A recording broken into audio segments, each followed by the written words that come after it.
There is a reason why One Piece is still running high despite having over 900 episodes for over 20 years, and that reason is adventure! Who doesn't like a change of scenery every now and then? Adventure is all about going outside of your comfort zone, seeing a new place and a new face of yourself, and being changed by the time you return home. Anime like that is filled with believable cause and effect. Well, there are a lot of good action and adventure anime out there, but are limited to the best of what I've seen and you might not have.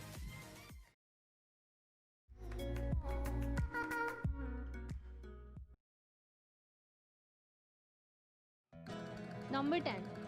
Chain Chronicle. Chain Chronicle is how you'd imagine if Lord of the Rings would have an anime. This anime is set in the land of Yugito. The people thought that the land they lived is the size of world but is actually divided into several areas, each with a respective king. Even though there were small wars among them, the kings had roundtable meetings to maintain peace and balance. It was until a group of dark monsters appeared. It is purely an adventure anime set in the fantasy world, finally without isekai elements, and a pretty good one at that. The anime is really good, especially in every fight scene. It feels like some kind of RPG video game at times. The movie version is basically the first 4 episodes of the anime, so for people who have already watched it, just wait and skip to episode 5. On number 9, we have The Sacred Blacksmith. 44 years ago, the surviving nations of Valbenil War declared peace and forbade the use of the devastating demon contracts that ravaged the land.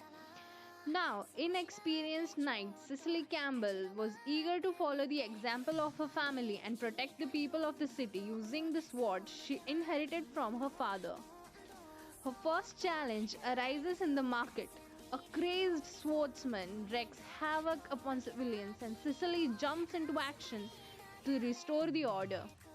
Overwhelmed, her weapon shatters, but a skilled stranger wielding a strange looking sword intervenes.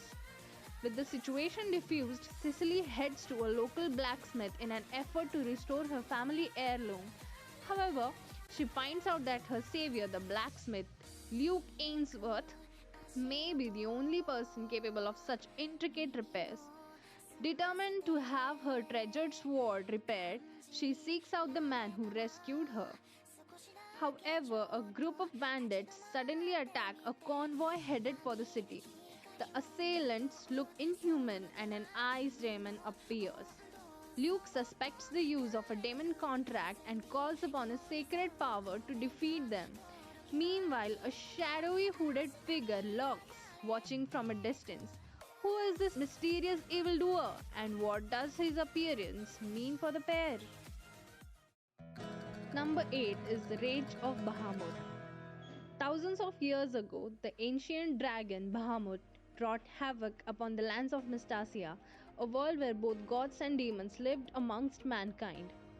Working together to prevent the world's destruction, the rival deities barely managed to seal Bahamut, agreeing to split the key between them so that the dragon would remain eternally imprisoned. With the world safe from the destruction of Bahamut, it is business as usual for bounty hunters like Favaro Leon. Living a laid back, self serving lifestyle, the amoral Favaro goes about his work while on the run from fellow bounty hunter Kesar Lidpat, a righteous man who swears vengeance upon Favaro. However, Favaro's carefree life is thrown into chaos when he meets Amira, a mysterious woman who holds half of the key to the world's fragile peace. It tells the story of a group of unlikely heroes who find themselves caught in the middle of an epic clash between gods and demons, forced to carve their own paths in the face of imminent storm. Number 7 is Kimono no Soja Eren. As a change from all those adventure, a decent emotional adventure. In the land of Ryoza, the neighboring provinces of Shino and Taiku have been at peace. Queen Shino is the ruler of Ryoza and her greatest general, Grand Duke Taiku, defends the kingdom with his army of powerful war lizards known as the Toda. Although the two regions have enjoyed a long-standing alliance, mounting tensions threaten to spark a fierce civil war. Within Ek, a village in Taiku, completely different people, and while hunting for the truth of both beasts and humanity itself, with tensions between the two regions constantly escalating. Number 6. The Grey Man. If you're looking for some supernatural adventure, this is it. Losing a loved one is so painful that one may sometimes wish to be able to resurrect them, a weakness that the enigmatic Millennium Earl exploits. To make his mechanical weapons known as Akuma, he uses the souls of the dead that are called back. Once a soul is placed in an Akuma, it is trapped forever, and the only way to save them is to exorcise them from their vessel using the anti-Akuma weapon Innocence. After spending 3 years as the disciple of General Cross, Alan Walker is sent to the Black Order, an organization comprised of those willing to fight Akuma and the Millennium Earl to become an official exorcist. With an arm as his innocence and a cursed eye that can see the suffering souls within an Akuma, it is up to Alan and his fellow exorcists to stop the Millennium Earl's ultimate plot, one that can lead to the destruction of the whole world. Number 5. Garo the Animation, also known as Garo Huno no Kokuin. In the name of the king, the Valiant Kingdom launched hunts to exterminate users of witchcraft. 17 years later, their pursuit is still growing both in size and brutality. Unbeknownst to the citizens, the targets of these witch hunts are the secret protectors of humanity. Known as the Makai Knights and alchemists, they have a strong will to protect people from horrors, demons who possess souls plagued by sadness and pain. One such Makai Knight is 17-year-old Leon Louis, who inherits the legendary armor of Golden Knight Garo from his mother. Though he possesses great power, he struggles to overcome the hatred he bears from his mother's death at the hands of the kingdom. His father, German, known as the Zorro, Shadow Cutting Knight, is still training Leon when he is called to investigate the upsurge of horrors in the kingdom's capital. Although German knows Leon's will is wavering, he decides to bring Leon along to continue the training. As German and Leon head to the capital, the king's amiable son, Alfonso San Valiant, struggles to find a solution to the growing horror threat. But before he can do so, he is double-crossed and banished from his own kingdom. To return home, Alfonso sets out to find the help and strength he needs to reclaim the throne. During his search, he comes across Leon, whose interactions with Prince will forever change both of their fates. Number 4. A place further than the universe. Filled with an overwhelming sense of wonder for the world around her, Mari the Marquis has always dreamt of what lies beyond the reaches of the universe. However, despite harboring such large aspirations on the inside, her fear of the unknown and anxiety over her own possible limitations have always held her back from chasing them. But now, in her second year of high school, Mari is more determined than ever to not let any more of her youth go to waste. Still, her fears continue to prevent her from taking that ambitious step forward, that is, until she has a chance encounter with a girl who has grand dreams of her own. Spurred by her mother's disappearance, Shirase Kobuchizawa has been working hard to fund her trip to Antarctica. Despite facing doubt and ridicule from virtually everyone, Shirase is determined to embark on this expedition to search for her mother in a place further than the universe itself. Inspired by Shirase's resolve, Mari jumps at the chance to join her. Soon their efforts attract attention of the bubbly Hinata Miyake, who is eager to stand out, and Yuzuki Shiraishi, a polite girl from a high-class background. Together, they set sail towards the frozen south. It follows the captivating journey of four spirited girls in a search of something great. Now let's pop out of fantasies and dive into the future. On number 3, we have Astra Lost in Space, also known as Kanata no Astra. In the year 2063, space travel is feasible and commercially available. As the cheerful Aries Spring arrives at the spaceport to attend a camp on a distant planet Mekpa, her purse is suddenly snatched by a reckless thief.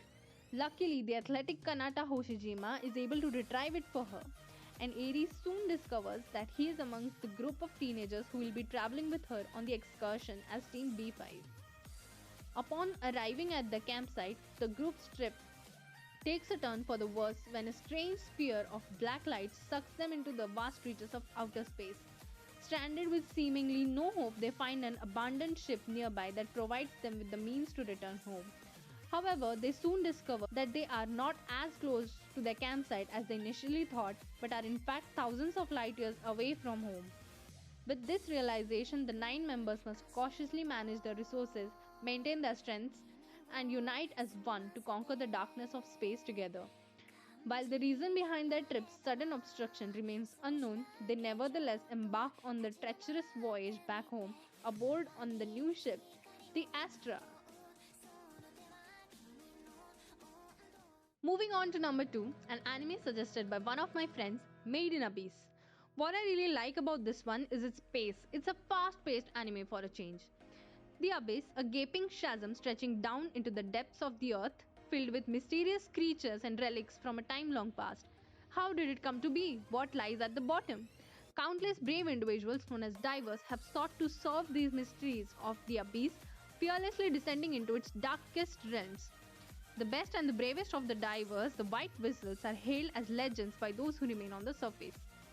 Rico, daughter of the missing White Whistle Liza the Annihilator, aspires to become like her mother and explore the furthest reaches of the abyss.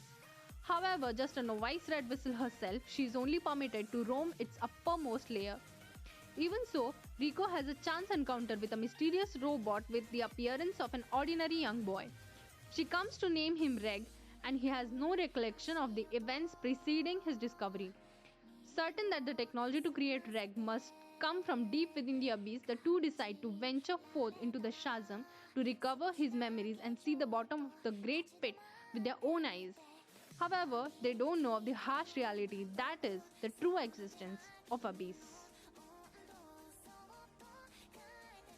Here comes my favorite number 1, Rising of the Shield Hero, also called Tate Yusha no Nariagari. It's actually more of an isekai type, but still adventures in it are really good. I like how Naofume comes up with great ideas and plans to overcome the situation even when no one trusts him. Also, another reason I love this one is Raphtalia. The four cardinal heroes are a group of ordinary men from modern day Japan summoned to the kingdom of Melromark to become its saviors.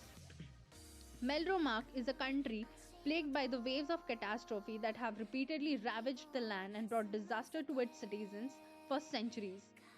The four heroes are respectively bestowed a sword, a spear, a bow, and a shield to vanquish these waves. Naofumi Iwatani, an otaku, becomes cursed with the fate of being the shield hero. Armed with only a measly shield, Naofumi is belittled and ridiculed by his fellow heroes and the kingdom's people due to his weak offensive capabilities and lackluster personality. When the heroes are provided with resources and comrades to train with, Naofumi sets out with the only person willing to train alongside him, Malti Melromark. He is soon betrayed by her and becomes falsely accused of taking advantage of her. Naofumi then becomes heavily discriminated against and hated by the people of Melromark for something he didn't do. With a raging storm of hurt and mistrust in his heart, Naofumi begins his journey of strengthening himself and his reputation. Further along, however, the difficulty of weighing on his own sets in. So Naofumi buys a demi-human slave on the verge of death named Raphtalia to accompany him on his travels. As the waves approach the kingdom, Naofumi and Raphtalia must fight for a survival of the kingdom and protect the people of Melromark from the ill-fated future.